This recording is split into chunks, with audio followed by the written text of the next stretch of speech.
नमस्ते, मेरा नाम सौरभ है और आप देख रहे हैं सुर्खियां, जिसमें हम देश दुनिया की बड़ी खबरें आपको बताते हैं। पहली सुर्खी उत्तर प्रदेश से आई है। आज 10 फरवरी के दिन राजधानी लखनऊ में 3 दिन तक चलने वाला ग्लोबल इन्वेस्टर समिट शुरू हुआ है। किस लिए बताते हैं। सीएम योगी आदित्यनाथ ने राज्य की अर्थव्यवस्था को $1 ट्रिलियन यानी करीब 82,557 करोड़ अरब रुपए तक ले जाने का लक्ष्य रखा है।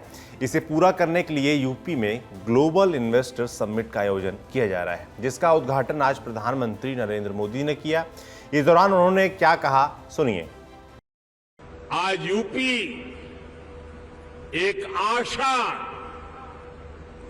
एक उम्मीद बन चुका है।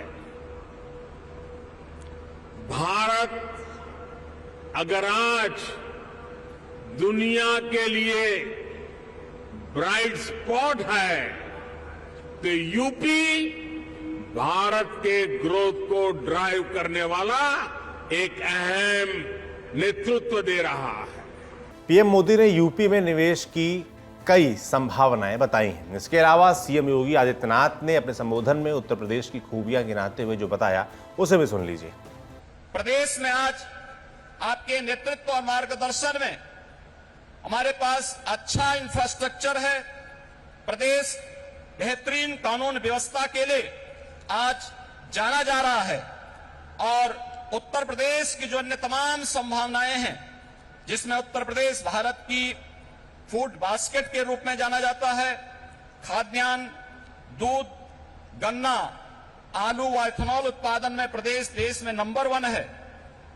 वाराणसी का सिल्क क्लस्टर, भदोई का कालीन क्लस्टर, ये प्रमुख टेक्सटाइल हब भी उत्तर प्रदेश के अंदर हैं। और इन सभी अन्य सेक्टर्स में जहां पर प्रदेश के अंदर संभावनाएं हैं, उन सबको बढ़ाने के लिए सेक्टोरियल पॉलिसीज इस दिशा में महत्वपूर्ण भूमिका का निर्वहन कर रहे हैं। यूपी में चल रहे इस समिट में देश के बड़े उद्योगपतियों के अलावा 12 से ज्यादा देशों के उद्योगपति हिस्सा ले रहे हैं। इनमें Canada, Japan, France, Australia, UAE, दक्षिण Africa, Germany, Thailand, Mexico, Brazil, Netherland, Belgium और अर्जेंटीना जैसे देश शामिल हैं। आज समिट के पहले दिन ही रिलायंस ने 75,000 करोड़, बिरला ने 25,000 करोड़ रुपए के निवेश का ऐलान भी कर दिया। जैसे आज पूरी दुनिया के लिए भारत आशा का केंद्र बन गया है, वैसे ही आज नए भारत के लिए उत्तर प्रदेश आशा का केंद्र बन गया है। नोएडा से गोरखपुर तक लोगों में जोश और उत्साह दिख रहा है। लॉ एंड ऑर्डर की बात हो, इंफ्रास्ट्रक्चर की बात हो, ईज ऑफ डूइंग की बात हो, उत्तर प्रदेश भारत का उत्तम प्रदेश बनकर उभर रहा है। मुकेश अंबानी ने इस समिट को विकास का महाकुंभ बताया है। इसमें शामिल होने वाली कंपनियों को यूपी सरकार ने तमाम तरह की सहूलियतें और रियायतें देने की बात भी कही है। इस बीच यूपी में ग्लोबल इन्वेस्टर समिट को लेकर यूपी में राजनीति भी शुरू हो गई है। अरे बनारस के लोगों, आप अगर टाई और सूट पहन के चले जाओ तो बीजेपी वाले आपसे भी एमओयू करा लेंगे। ये जो इन्वेस्टमेंट मीट है, इन्वेस्टमेंट मीट के बहाने केवल जनता को धोखा देना है। कम से कम पिछले इन्वेस्टमेंट मीट में जो एमओयू हुए थे वो कितने जमीन पर उतरे। अगली सुर्खी देश को मिली एक उपलब्धि से जुड़ी है। भारतीय अंतरिक्ष अनुसंधान संगठन यानी इसरो ने आज 10 फरवरी को अपने सबसे छोटे रॉकेट SSLV-D2 को सफलतापूर्वक लॉन्च कर दिया है। SSLV-D2 ने अर्थ ऑब्जर्वेशन सैटेलाइट EOS-07, अमेरिकी सैटेलाइट जानूस 1 और स्पेस किड्स इंडिया के सैटेलाइट आज़ादी सैट-2 के साथ उड़ान भरी। आज़ादी सैट-2 को ग्रामीण इलाकों की 750 लड़कियों ने मिलकर बनाया है। SSLV की पहली टेस्ट फ्लाइट पिछले साल अगस्त में फेल हो गई थी, लेकिन इस बार इसरो ने SSLV-D2 3 सैटेलाइट को सफलतापूर्वक कक्षा में स्थापित कर दिया था। अगली सुर्खी सुप्रीम कोर्ट से आई है। देश की सर्वोच्च अदालत में आज अडानी ग्रुप के खिलाफ आई हिंडनबर्ग की रिपोर्ट की जांच कराने की मांग करने वाली याचिका पर सुनवाई हुई। CJI DY चंद्रचूड़ की अध्यक्षता वाली 3 जजों की बेंच ने मामले में याचिकाकर्ताओं का पक्ष जाना और कड़ी हिदायत भी दी है। आज तक की रिपोर्ट के मुताबिक कोर्ट ने कहा कि अडानी मामले में जो कुछ भी तर्क दे रहे हैं वो सोच समझकर ही देना चाहिए, क्योंकि इसका सीधा असर शेयर मार्केट पर पड़ता है। कोर्ट ने एक जांच कमेटी पर भी विचार करने का संकेत दिया है। अब मामले में सोमवार यानी 13 फरवरी को सुनवाई होगी। दर्शकों की जानकारी के लिए बता दें कि सुप्रीम कोर्ट में एडवोकेट विशाल तिवारी और एडवोकेट ML शर्मा ने याचिका दायर की है। इसमें उन्होंने हिंडनबर्ग रिपोर्ट की जांच कराए जाने की मांग की है। याचिकाकर्ता वकील विशाल तिवारी ने कहा कि ये मामला राष्ट्र की साख से जुड़ा है, ऐसे में हिंडनबर्ग ग्रुप के खिलाफ जांच की जाए। इसके साथ ही अडानी हिंडनबर्ग विवाद में शॉर्ट सेलिंग की साजिश का भी आरोप लगाया गया है। चौथी सुर्खी, आज राजस्थान में मुख्यमंत्री अशोक गहलोत ने कार्यकाल का आखिरी बजट पेश किया। स्पीच पढ़नी शुरू की तो पता चला कि वो पिछले साल वाले बजट का भाषण है। 7 मिनट तक गहलोत वही पढ़ते रहे। उन्हें अंदाजा भी नहीं था कि वो पिछले साल वाला बजट दोबारा पेश कर रहे हैं। फिर राज्य मंत्री महेश जोशी ने उन्हें बीच में रोका। देखिए।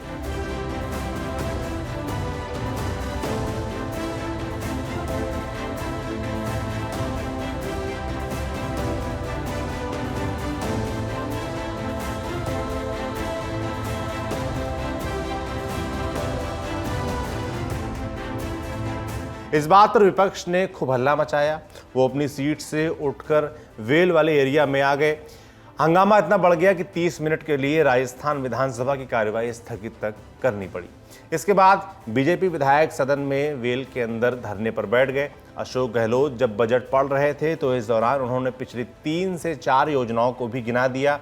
उन्होंने शहरी विकास योजना का जिक्र किया जो कि पिछले साल लागू की गई थी। तभी राज्य के मंत्री महेश जोशी ने सीएम के कान में कुछ कहा। इसके बाद सीएम ने सॉरी कहा। तभी विपक्ष ने सदन में भारी हंगामा शुरू कर दिया। अशोक गहलोत ने सभी से थोड़ा सब्र रखने के लिए कहा। मंत्री महेश जोशी ने भी हंगामा कर रहे नेताओं से कहा कि सभी लोग आपको देख रहे हैं, ये गलत बात है। हंगामा इतना बढ़ा कि विधानसभा स्पीकर ने सदन छोड़कर जाने की धमकी दे दी। इस विवाद के अलावा बजट में क्या ऐलान हुए, अब उसे जान लीजिए। 750 करोड़ रुपए की लागत से मनरेगा के तहत मैन डेज को 100 से बढ़ाकर 125 दिन करने की घोषणा की गई। चिरंजीवी स्वास्थ्य योजना की राशि 10 लाख से बढ़ाकर 25 लाख तक कर दी गई। इसके तहत सरकारी और प्राइवेट अस्पतालों में गरीबों को मुफ्त इलाज दिया जाता है। किसानों के लिए 200 यूनिट मुफ्त बिजली, सरकारी भर्तियों में निःशुल्क परीक्षा जैसे कई ऐलान किए गए। वैसे भी ये चुनावी साल है तो बजट में भी तमाम पिटारे खोल दिए गए हैं। आखिरी सुर्खी, प्रधानमंत्री नरेंद्र मोदी ने शुक्रवार को मुंबई के मरोल में दाऊदी बोहरा समुदाय के नए परिसर का उद्घाटन किया। मरोल स्थित दाऊदी बोहरा समुदाय के प्रमुख शिक्षण संस्थान सैफी अकादमी के नए परिसर में पीएम मोदी समुदाय के प्रमुख सैयदना मुफद्दल सैफुद्दीन का हाथ पकड़कर चलते हुए दिखाई दिए। ये संस्थान दाऊदी बोहरा समुदाय की सीखने की परंपराओं और साहित्यिक संस्कृति के संरक्षण के लिए काम करता है। नया केंद्र अरबी की शिक्षा देगा। ऐसा नहीं कि मोदी पहली बार बोहरा समुदाय के किसी कार्यक्रम में हिस्सा ले रहे हैं। इससे पहले 2018 में प्रधानमंत्री के तौर पर वे इंदौर में बोहरा समुदाय के कार्यक्रम में शामिल हुए थे। आज उन्होंने क्या कहा, सुनिए। साथियों, किसी भी देश में उसका एजुकेशन सिस्टम और उसका इंडस्ट्रियल इकोसिस्टम दोनों ही मजबूत होना जरूरी होता है। इंस्टीट्यूट और इंडस्ट्री ये दोनों एक दूसरे के पूरक होते हैं। ये दोनों युवाओं के भविष्य की नींव रखते हैं। दाऊदी बोहरा समाज के लोग तो खासकर बिजनेस में काफी सक्रिय भी और सफल भी हैं। बीते 8-9 वर्षों में आपने ईज ऑफ डूइंग बिजनेस की दिशा में ऐतिहासिक सुधारों को देखा है, उसके प्रभाव को महसूस किया है। इस दौरान देश ने 40,000 कंप्लायंसेस को खत्म किया, सैकड़ों प्रावधानों को डीक्रिमिनलाइज किया। पहले इन कानूनों का डर दिखाकर एंटरप्रेन्योर्स को परेशान किया जाता था। इससे उनका बिजनेस प्रभावित होता था। लेकिन आज सरकार जॉब क्रिएटर्स के साथ खड़ी और उनको पूरा समर्थन देने वाली सरकार है। तो ये थी आज की सुर्खियां। देखते रहिए दी ललन टॉप। शुक्रिया, शुभ रात्रि। सिर्फ 59 रुपए महीने में पाइए YouTube पर LT प्रीमियम। किसी भी प्लेटफॉर्म से 3 दिन पहले देखिए हमारे प्रीमियम प्रोग्राम जैसे guest in the news room, किताब वाला आदि। इसके अलावा बहुत कुछ। सब्सक्राइब करने के लिए ललन टॉप के YouTube चैनल पर जाकर क्लिक करें ज्वाइन बटन।